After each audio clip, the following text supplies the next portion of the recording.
since I was a jit, I knew I was a winner. I pray to God forgive me cause I'm a born sinner. Got more on my plate than a Thanksgiving dinner. Gotta save for any days cause shit do get thinner. You know how we giving it up, man. It's your boy Jumpout L.O. You tuned in to Check Your Mental. And today, right? Today I didn't know what I was gonna talk about today. So I hit up my friend Denise. You guys should follow her. She has a podcast also. Her Instagram, I believe, is the Denise Show, but she also has a podcast kind of on the same thing or even similar things of what I talk about. So tune into her. But I was having a conversation with her and I asked her, man, I don't know what to talk about today. And she's like, the name of the show is Check Your Mental. Talk about how you started or how far you've gotten. And it sparked up a thought, right, on why was Check Your Mental created. First and foremost, I can't take all the credit for Check Your Mental. Check Your Mental was an idea given to me by Chico from the Cause and Effect podcast. I used to be in his podcast a lot, right? And I always used to chime in or I'll be part of their show. So he thought it would be a good idea if I get my own segment, right? And he thought of the name Check Your Mental. Me being because I always spoke about mental health and I always felt like mental health is very important, right? So the show was started, right? The first episode aired April 26th of 2021. And when you look back at that first episode and you look at where I'm at today, you see the growth, you see the confidence, you see how I speak with clarity now. You know, I don't stop, or we used to have to stop and chop up the episodes because I'll make so many mistakes, right? But the idea of the show was to enlighten people on mental health, right? And talk about my mental health journey, right? And ways to help people that are going through it. Because where I'm from, right, Patterson, we neglect mental health and we don't take it serious. You know, as an urban community, poverty, violence, people don't talk about mental health, right? They kind of like rub it under the rug, right? And nobody speaks on it. So I wanted people to relate to me, right? Because a lot of people are scared to talk to a psychiatrist, right? Because the stigma. Oh, I'm not crazy. You know, it's a stigma that I was trying to break, right? So I spoke about this before on how I got introduced to therapy, right? I was in a job and my job was so traumatic that they enforced us to see a therapist once a week, right? To kind of decompose and talk about how our week was. And after I left the job, I developed a great relationship with the therapist, right? And I was able to figure out things that I needed to figure out about my life, on why I was doing the things I was doing and why I acted the way I acted, right? For a long time, I struggled with depression, right? Depression, anxiety. And as I got older, it wasn't getting any better. It kept getting worse. So through God's grace, you know, therapy was introduced to me, right? And I wanted to tell the world how much it helped me. I wanted to tell the world of, yo, man, this really worked for me. I think it could work for you. And I wanted to just show the world that. And once Chico came up with the Check Your Mental segment, I thought that would be the way of me showing the world that, man, therapy works and mental health matters, right?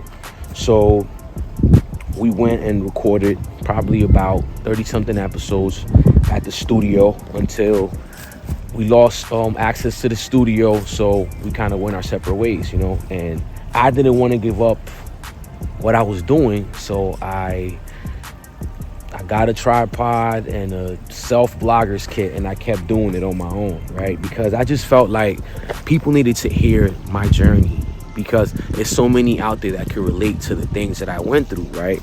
And sometimes us as men, we don't like to deal with emotions, right? We deal with anger and frustration and we react violently, right? I was one of those guys, and that's not healthy, number one.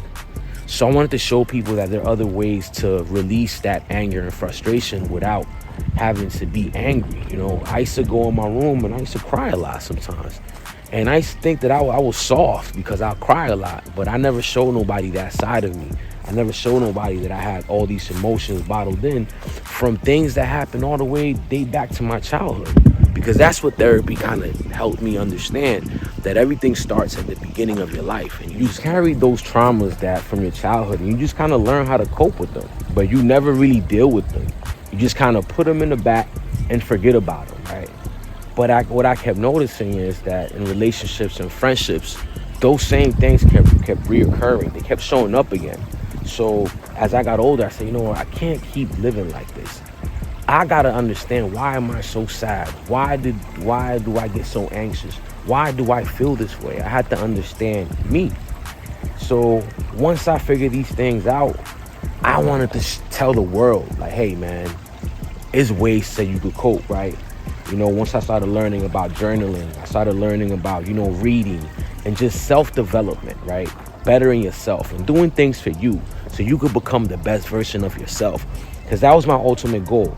But it was my goal. I wanted to be a journey with everybody. I wanted to heal the world, right? I wanted everybody to understand that, man, you don't have to suffer in silence, right? Because I saw what suffering in silence can do to a person. So I saw what it was doing to me. It was destroying me. Because just because a person walks outside with a smile doesn't mean that they genuinely happy. They could be going through some dark moments in their life, and they're good at hiding it. I was one of those people that was great at hiding it. I was great at hiding my pain. And I've dealt with so much trauma growing up that I just felt that I was a strong individual and I was just strong. But no, I wasn't processing these deaths. I wasn't processing all the losses that I took from a kid. I suffered a lot from a kid. And I just thought that was just regular life in the hood. I thought that these things were regular, but they weren't. I was living life like a savage and didn't understand that, yo, bro, it's a better way of life. It's a better way to live life. You don't have to go through these things. And Check Your Mental was that outlet to show people that you don't have to live that way, right? So it became my own personal experiences to the world, because I know that people could relate to somebody that looks like them. A lot of people don't feel comfortable going to a therapist. So I wanted to be that hood therapist that people could come to and just, damn, let me see what he got to say about this. And let me see if he spoke about this before. Because they could relate to me. A lot of people, we go through the similar things in the hood. PTSD, anxiety, depression. A lot of us are going through the same exact things. But a lot of us don't know how to deal with them. So again, I also became open about my drug use, right? I was addicted to Percocets. I was addicted to weed. I was addicted to liquor. Well, not really so much liquor. I never really was a drinker. Mostly weed and just Percocets. And people might look at me like, well, weed is not really a drug. It is to me, because I abused it.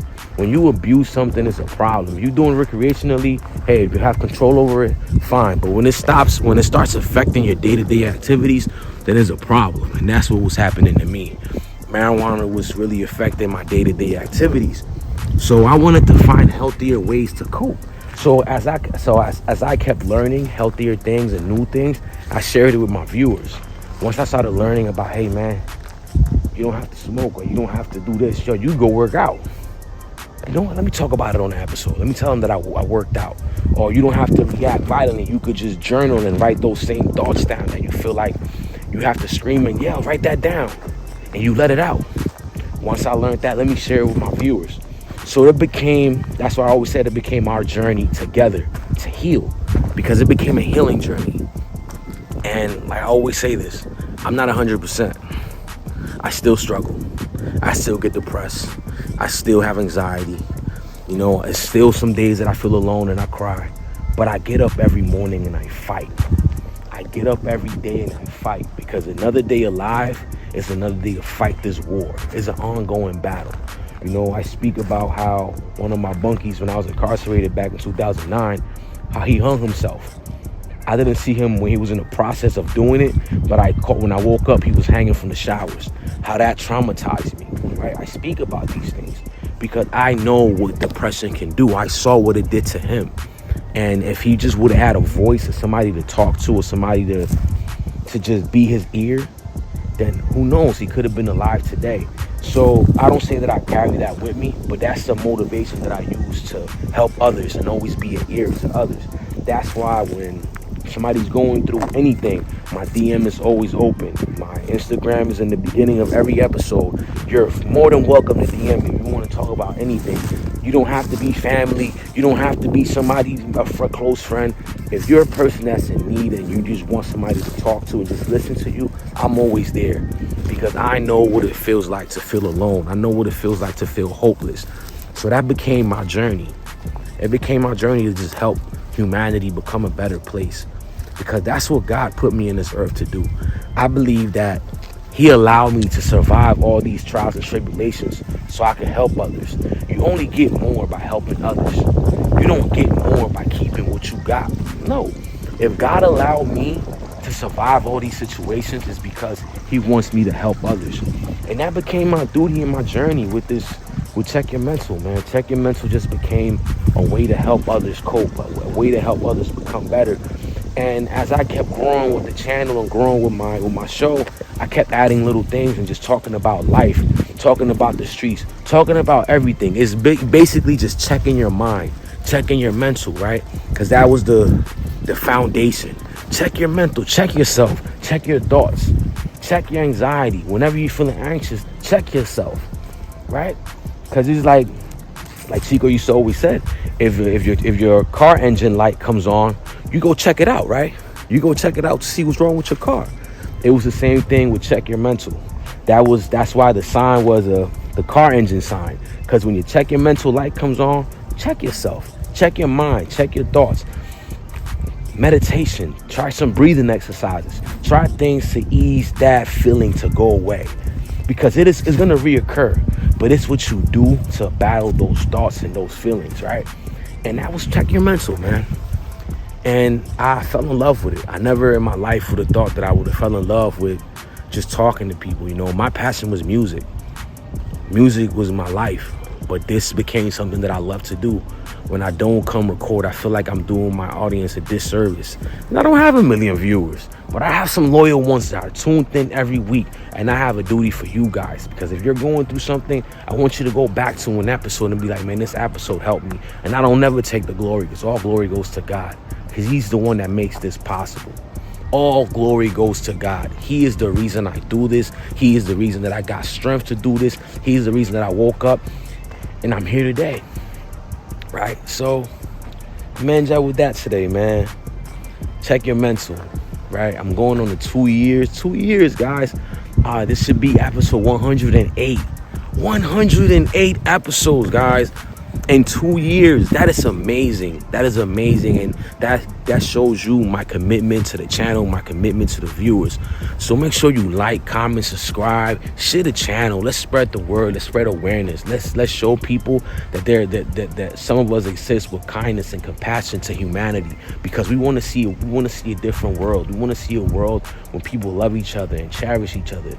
It's enough violence going on. There's enough negativity going on. Let's express some positivity. So comment, like, share, hit the notification bell so you can be alerted every time I drop an episode. I drop on every Monday and every Friday faithfully, because I have a duty to you guys. So y'all stay blessed, y'all stay beautiful, and you tuned in to Check Your Mental. This your boy Jumpout L.O. I'm out.